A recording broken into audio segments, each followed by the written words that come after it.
Ова се просториите во кои 63 вработени во секторот за општи работи во Генералниот секретаријат на владата, кои до пред 3 месеци до смена на власта воопшто не доаѓале на работа, сега седат и клатат врата. Според информациите до кои дојде топ тема на ваша страна, тие иако почнале да доаѓаат на работа, одбивале работни задачи, а не побарале ниту распределување на друго работно место. Од Генералниот секретаријат информира дека е поведена дисциплинска постапка за нив и внатрешна истрага, а случајот го истражува и МВР под сомневање за сторено дело организиран криминал, поточно за тоа кој знаел и на кој начин го прикривал нивното недоаѓање на работа.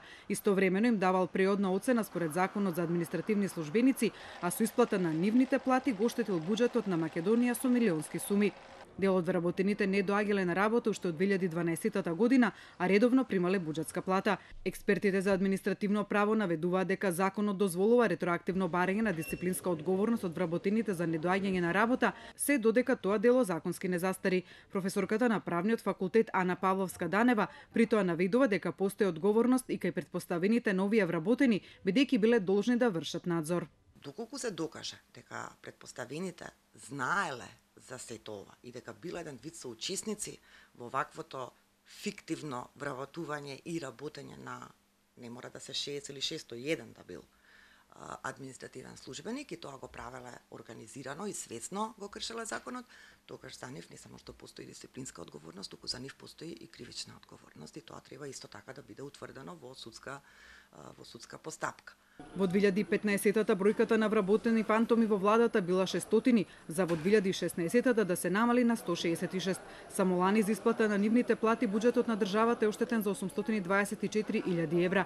Процените се дека од 2012-та до денес оваа сума надминува 2 милиони евра. 600 невидливи службеници од 2015-та, кои според информациите до кои дојде топ тема на ваша страна, дел биле прераспределени по локалните самоуправи.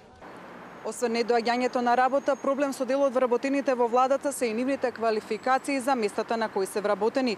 Па така во правниот сектор има тројца вработени со земјоделски факултет, а дел од вработените во службите за општи работи се со средно уметничко, физичко и заботехничко училиште. Поради тоа се испитуваат и огласите на кои тие се примени на работа. Според законот, доколку квалификациите на лицето кое е вработено не соодветствувале со оние кои се барале на огласот, следува отказ. Случајот фантомски вработувања во Генералниот секретаријат на владата го отвори прашањето уште колку такви невидливи работници има, не само во државните, туку и во јавните институции кои се дел од администрацијата. Кога веќе во Генералниот секретаријат како невисоко тело и невисока организациона единица на владата се пронашле 60 луѓе кои воопшто со години не оделе на работа и кои фиктивно прикажувале дека се вработени, земале плата, најверојатно вршеле некакви други надвор од администрацијата дејности, заради што биле платени преку администрација или преку буџетот на нас граѓаните, можете да се мислите колкав е тој број по министерствата. Колкав е тој број по агенциите за кои што не знаеме дека постојат или не сме знаеле до вчера дека постојат. Колкав е тој број по разни управи, органи во состав на кои што никој не им водел контрола, а можело свесно и организирано на тој начин да се вработуваат такви фиктивни административци. Во јавниот сектор во 2016-та имало речиси 130.000 вработени. Во министерствата работеле 23.800 лица, од кои половината во МВР. Во одбрана имало 1.200, иако со планот од 2005 биле предвидени 500 административци, а со 1.000 вработени може да се пофали и Министерството за земјоделство. Според податоците на Министерството за информатичко општество и администрација, претходната власт имала пракса на масовни вработувања во еден ден, особено пред избори. На 17 октомври 2016 на денот на распишување на парламентарните избори, во еден ден вработени се 4.473 лица. До денот на формирање на новата влада, ангажирани се дополнителни 3.235 лица во администрацијата. Треба да се направи функционална анализа на целокупното работење на администрацијата за да може да дојдеме до заклучокот колку од нив реално се потребни, колку не се потребни. Нас реално не достигаат државни службеници. Точно е дека не достигаат државни службеници, особено квалификувани стручни, оние класични вработени државни службеници во министерствата. Претрупаноста ни доаѓа во разните агенции што ви ги споменувам, дирекции, па ако сакате и регулаторни тела кои се финансираат и од сопствени извори на приходи. Таму се јавни предпријатија, македонски шуми, таму имате превработеност, таму има предпоставувам и таму ќе се најдат фиктивни вработувања. Од Министерството за информатичко општество и администрација вела дека досега никој не направила анализа на функционалноста на целата администрација. Во моментов работиме на нејзино спроведување. Очекуваме до крајот на оваа или почетокот на следната година веќе да ги имаме првите резултати кои што ќе ни покажат и каде се препоклопуваат ингеренциите на дел од институциите, значи ќе може да ги рационализираме, но и каде имаме вишок на вработени, од кои кадари, кои се тие точно, каде имаме недостаток и конечно да влеземе во процес на реорганизација на администрацијата. Манчевски вели дека оваа година не се планира реоценување на администрацијата од причина што е доцна и да не се протолкува како форма на политички притисок врз неа. Но веќе за во 2018 година апсолутно го планираме тоа. Самиот процес на оценувањето на вработените во администрацијата се состои од 3 сегменти: утврдување работни цели, определување на план за лично усовршување и постапка за оценување.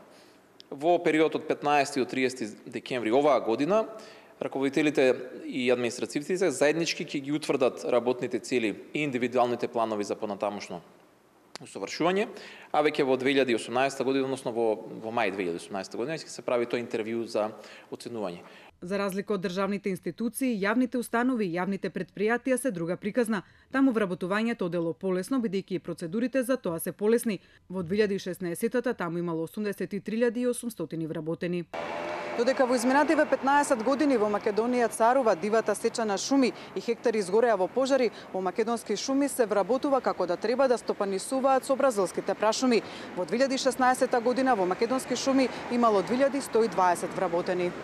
Но и покрај толку вработени на почетокот на 2017-та предпријатието распиша оглас за 223 нови вработувања на определено време. Во 2013 година преку ова јавно предпријатие на принципот на јавна лотарија се вработија 1600 лица од социјално загрозени категории. Тие потоа требаше да бидат прераспределени по други државни институции. Никогаш јавно не беше кажано дали сите 1600 беа прераспределени во други институции и дали истите одат на работа. Во рамките на администрацијата влегуваат и вработувањата според правечна застапеност. Во секретаријатот за спроведување на ранковниот договор од вработени над 1700 лица, 1600 немаат работно место, тоест седат дома и чекаат да бидат распределени. Од секретаријатот одговорија дека ваквата состојба е наследена од претходната влада, а новата се обрзала да го реши овој проблем во најкраток рок.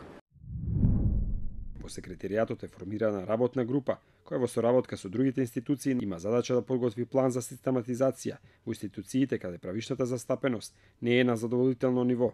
Експертите за седењето дома на овие административци велат дека е различно, бидејќи е различен процесот на нивното влегување во администрацијата. Тие не се вработуваат поединечно на конкурси по редовен пат, туку преку секретаријатот со колективно вработување по други критериуми со утврдена бројка на годишно ниво. Тоа било пракса на сите влади досега, а известно е дека ќе биде пракса и на новата.